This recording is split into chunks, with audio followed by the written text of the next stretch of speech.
Seorang pria sederhana bernama Bayu sedang mengendarai motornya melintasi sebuah pos pemeriksaan di kota kecil.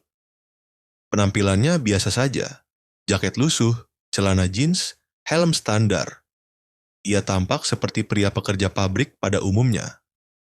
Di pos itu ada Bribka Dimas, polisi lalu lintas yang terkenal temperamental dan suka memamerkan kekuasaan. Hari itu ia menghentikan Bayu tanpa alasan jelas, hanya karena gayanya mencurigakan. Lalu lintas padat, klakson bersahutan. Bayu tenang mengendarai motornya dan berhenti saat melihat polisi melambaikan tangan. Bribka Dimas, "Heh, mana SIM sama STNK? Jangan sok cuek lu, sini semua." Bayu, tenang. "Selamat siang, Pak. Ini surat-surat saya." Bayu menyerahkan dokumen dengan sopan. Bribka Dimas mengamati SIM STNK sebentar, lalu mulai mencari-cari kesalahan. "Bribka Dimas, ini lampu sein lo mati, helm nggak standar, plat agak miring, mau saya tilang semua, atau mau damai aja?" Dengan nada sinis dan mengisyaratkan uang damai. Bayu hanya tersenyum kecil. "Bayu, kalau memang melanggar, saya siap ditilang, Pak." "Dimas, kesal karena tidak diberi suap. Lo sok suci ya?" "Oke, ikut saya ke pos." Bayu digiring ke pos. Polisi lain memperhatikan. Di dalam pos, Dimas memaksa Bayu duduk dan mulai menasehati dengan nada kasar, bahkan menghina pekerjaan dan penampilannya. "Bribka Dimas, orang kecil kayak lu tuh nggak usah sok lurus. Gua udah lama di sini, ngerti? Jangan ngajarin gua hukum." Bayu datar tapi tajam. "Saya cuma ingin diperlakukan sesuai aturan, Pak." Di luar, seorang perwira polisi berpangkat tinggi tiba di pos, tampak mencari seseorang. Polisi lain langsung bersikap hormat. "Perwira, maaf, saya sedang mencari Serka Bayu dari Kodim 0601. Ada laporan dia sedang dalam perjalanan ke sini." Semua mata langsung memandang ke arah Bayu. Dimas pucat. Bayu perlahan berdiri dan membuka jaketnya, memperlihatkan kartu identitas militer di balik saku dalamnya. "Bayu, tenang. Saya di sini, Pak. Tapi saya ingin lihat bagaimana saya diperlakukan sebagai rakyat biasa." Setelah identitas Bayu sebagai anggota TNI terbongkar, suasana pos polisi mendadak kaku. Bribka Dimas mulai panik, dan polisi lain bingung harus bersikap bagaimana. Tapi Bayu tidak langsung marah, justru ia ingin menyampaikan pesan yang lebih dalam. Bribka Dimas melangkah mundur dengan wajah pucat. Polisi lain terdiam, tak berani bicara. Perwira polisi yang datang mendekati Bayu memberi hormat ringan. "Perwira, Serka Bayu, saya mohon maaf atas kejadian ini. Kami tidak tahu Anda sedang bertugas." Bayu, tegas tapi tenang. "Saya memang tidak sedang bertugas, Pak. Hari ini saya hanya ingin tahu bagaimana rakyat biasa diperlakukan." Bayu menatap Dimas yang menunduk, berusaha menghindari kontak mata. Perwira langsung memerintahkan agar Bribka Dimas diperiksa oleh Propam, Profesi dan Pengamanan. Dimas protes. "Dimas, Pak, saya cuma, ya biasa aja, semua orang juga gitu kalau di jalan." "Perwira, justru itu masalahnya Bribka.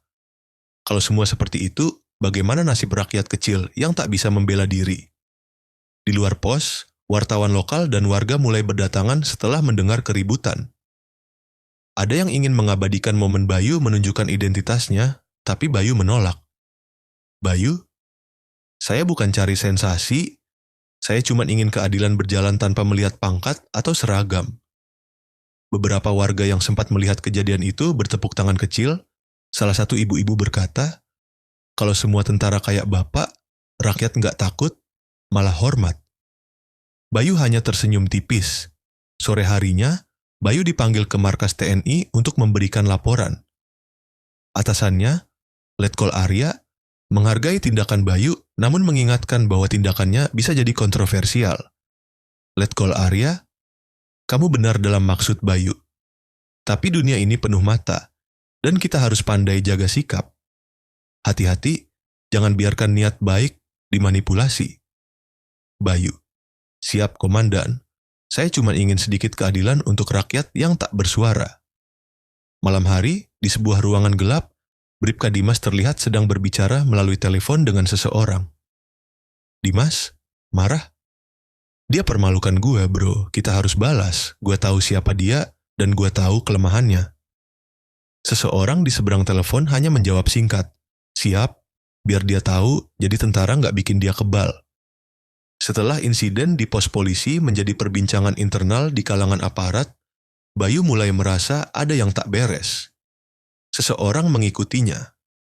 Di sisi lain, Dimas mulai bergerak di belakang layar, menjalin koneksi dengan oknum yang lebih berbahaya. Pagi hari, Bayu berjalan keluar dari kontrakannya menuju pasar. Ia mengenakan jaket dan celana biasa. Ia menyapa ibu-ibu warung dan anak kecil di sekitar. Namun, ia merasa matanya selalu diawasi. Di sudut jalan, ada motor yang parkir dengan dua pria menggunakan helm gelap. Terlalu gelap untuk sekedar pengantar paket. Bayu, dalam hati, insting nih nggak pernah bohong. Ada yang ngawasin. Dimas bertemu orang misterius. Di sebuah kafe sepi, Dimas bertemu seorang pria berpakaian rapi namun penuh aura mencurigakan. Romi, ex-napi yang dikenal punya koneksi ke dunia gelap. Romi sambil menyeruput kopi. Lo yakin mau sentuh tentara? Ini bukan main-main, bro. Dimas, penuh dendam. Dia bikin gue malu. Karir gue hampir hancur. Kalau nggak bisa dari depan, ya dari belakang. Romi tersenyum miring. Romi, baik, kita kasih dia rasa takut dulu. Biar tahu dunia ini bukan cuma soal seragam. Bayu mulai lebih siaga. Ia mengecek pintu rumah 2 kali dan menyimpan pisau lipat di balik meja. Ia bahkan membuat pola patroli kecil sendiri saat malam. Satu malam, ia mendengar suara motor berhenti beberapa kali di depan rumah. Tapi setiap ia intip, motor itu pergi. Bayu, lirih. Mereka mulai main psikologis. Sore harinya, seorang pria berseragam tentara masuk ke kontrakan Bayu. Dia adalah Sertu Adi, teman lama yang kini bertugas di unit intelijen. Adi, serius? Gue dengar dari orang dalam, nama lo lagi dibicarain di kalangan orang-orang kotor, Yuki. Lo harus hati-hati. Ini bukan cuma soal polisi arogan lagi. Bayu menatap tajam. Kalau mereka pikir bisa menakut-nakuti gue, mereka belum tahu siapa yang sedang mereka ganggu. Di malam gelap, kamera menyorot sepasang mata dari balik celah jendela rumah Bayu. Seseorang memotret isi rumahnya diam-diam, ponsel si pengintai berbunyi, suara di telepon, kita mulai langkah pertama, bikin dia kehilangan keseimbangan. Setelah beberapa hari diteror secara halus, Bayu akhirnya menjadi sasaran nyata. Tapi justru dari titik inilah, ia memulai langkah serius untuk membongkar dalang di balik permainan kotor ini. Pagi yang tenang berubah kacau. Saat Bayu keluar rumah, ia melihat bannya disilet dan ada cairan bensin menggenang di sekitar teras. Di dinding teras ada tulisan spray. Serdadu bukan dewa. Bayu mengecek sekeliling, tak ada yang terlihat. Tapi tatapan matanya berubah. Ini bukan sekadar intimidasi lagi. Di markas kecil intelijen, Adi membuka map merah berisi informasi jaringan oknum polisi yang punya rekam jejak pemerasan dan kerjasama dengan preman. Nama Romi muncul bersama Dimas. Adi. Mereka bukan orang baru, tapi selama ini nggak ada yang cukup gila buat hadapin mereka langsung. Bayu. Mungkin sekarang saatnya ada yang cukup gila. Bayu menyamar sebagai warga biasa dan menyusup ke salah satu warung kopi langganan preman, tempat Romi dan anak buahnya biasa nongkrong. Ia duduk di pojok, pakai topi dan masker, berpura-pura jadi sopir ojol. Ia mencatat pembicaraan lewat alat perekam kecil. Romi, di meja, tertawa. Itu tentara sok pahlawan, sebentar lagi dia tahu siapa raja jalanan sebenarnya. Serangan fisik pertama malam hari, saat Bayu pulang dari penyamaran, ia dicegat oleh 2 pria bermotor di gang sempit. Mereka turun dan menyerang dengan besi. Tapi Bayu, dengan refleks dan disiplin militer, berhasil mengalahkan mereka, walau sempat terkena pukulan di bahu. Salah satu penyerang kabur, yang satunya berhasil dilumpuhkan. Bayu membuka jaket penyerang itu, ada tanda tato geng jalanan. Bayu merekam video pendek, wajahnya tetap tenang, mengenakan jaket lusuh, dan duduk di gang yang remang. Bayu, di video. Saya tidak takut. Kalau kalian pikir bisa kalahkan saya lewat ancaman, kalian salah besar. Saya akan cari kalian. Satu persatu. Video itu dikirimkan lewat jalur rahasia ke seseorang yang diketahui punya koneksi ke Romi. Bayu mulai main balik. Di markas Romi, seseorang memutar video Bayu di laptop. Romi hanya tersenyum sinis. Romi, mulai seru ya? Siapin anak-anak. Sekarang, kita bawa permainannya ke tingkat berikutnya. Setelah serangan terbuka terhadapnya gagal, Bayu mulai bergerak dari dalam. Dengan bantuan Adi, ia membongkar jaringan kotor yang selama ini bersembunyi di balik seragam. Tapi pergerakan ini justru menguak rahasia besar tentang masa lalu Romi dan hubungan gelapnya dengan Dimas.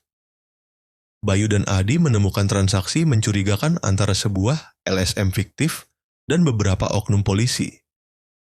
Bayu menyusup sebagai relawan ke kantor LSM tersebut yang ternyata hanya kedok, berisi laptop, 2 pegawai, dan lemari besi. Ia berhasil mencuri data transaksi diam-diam dan mengirimkannya ke Adi untuk ditelusuri lebih lanjut. Dimas dipanggil ke ruang komandannya. Video Bayu yang menyebar diam-diam telah sampai ke internal kepolisian.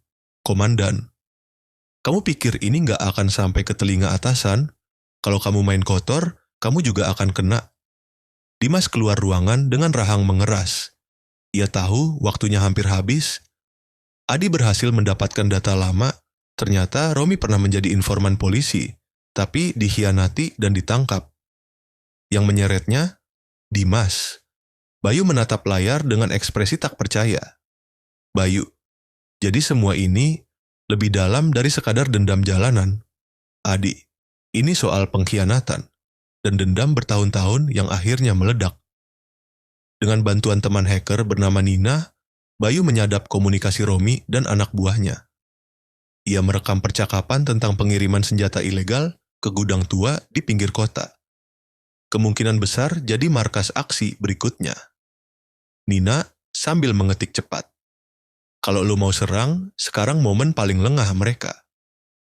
Bayu menyelinap ke gudang malam hari, merekam aktivitas dari jauh, puluhan senjata rakitan, logistik mencurigakan, dan wajah-wajah yang sudah jadi target lama aparat.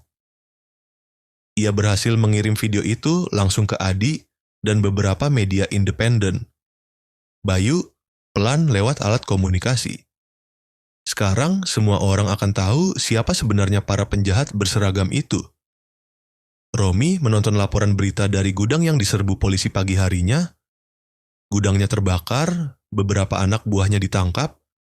Romi marah. Siapapun yang bantu dia akan gue habisin juga, kita balas dengan darah. Dengan bukti-bukti yang mulai terkumpul, Bayu dan Adi menyusun rencana untuk menggulingkan Romi dan Dimas. Namun, Romi sudah mengantisipasi langkah Bayu dan mempersiapkan jebakan yang memaksa Bayu untuk bertindak lebih cepat. Ketika kerusakan terjadi, persahabatan diuji. Bayu dan Adi berkumpul di sebuah rumah aman yang sudah mereka siapkan.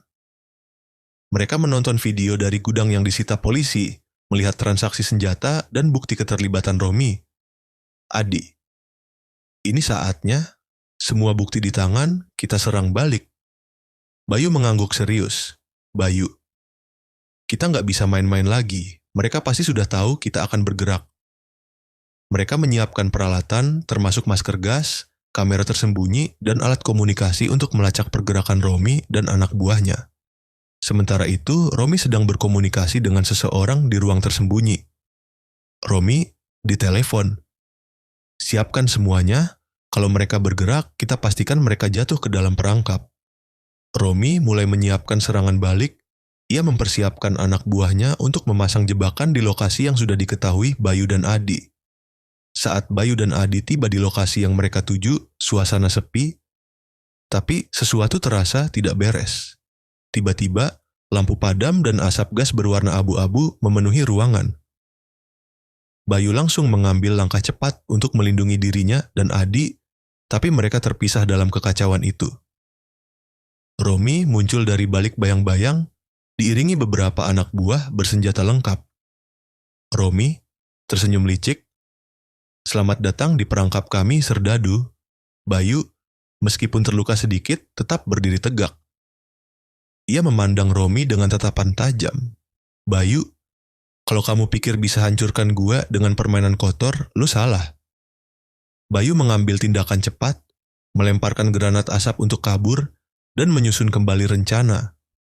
Sementara Bayu terlibat baku tembak di dalam gedung, Adi, yang sedang berada di luar untuk membantu pengamanan, tiba-tiba dihentikan oleh dua pria tak dikenal.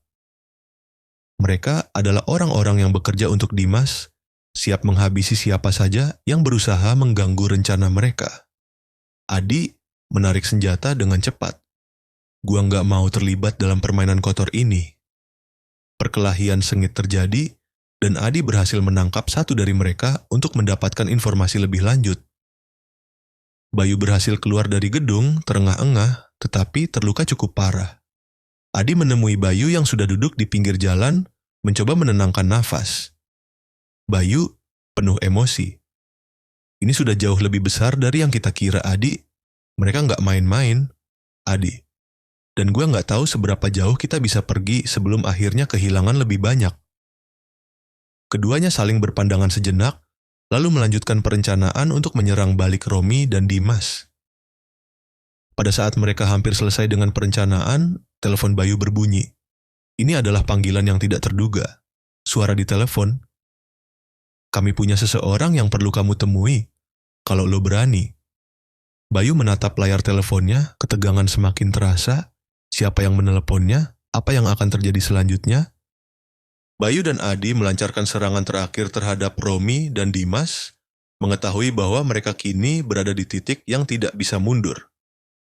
Sebuah pertemuan penuh tekanan menunggu, di mana semua kebohongan akan terbongkar dan kepercayaan diuji. Namun, siapa yang benar-benar mengendalikan permainan ini, dan apakah Bayu bisa tetap bertahan hidup setelah semua yang terjadi? Bayu menerima panggilan misterius yang mengarahkannya ke sebuah lokasi tersembunyi. Panggilan tersebut berasal dari seorang tokoh yang telah lama ia cari, seorang pejabat tinggi yang terlibat langsung dalam jaringan Romi dan Dimas. Suara di telepon, kalau kamu ingin menghentikan semuanya, datanglah ke gedung lama di pusat kota. Kami punya sesuatu untukmu. Bayu segera memberitahu Adi, dan mereka mempersiapkan diri untuk menghadapi kemungkinan terburuk.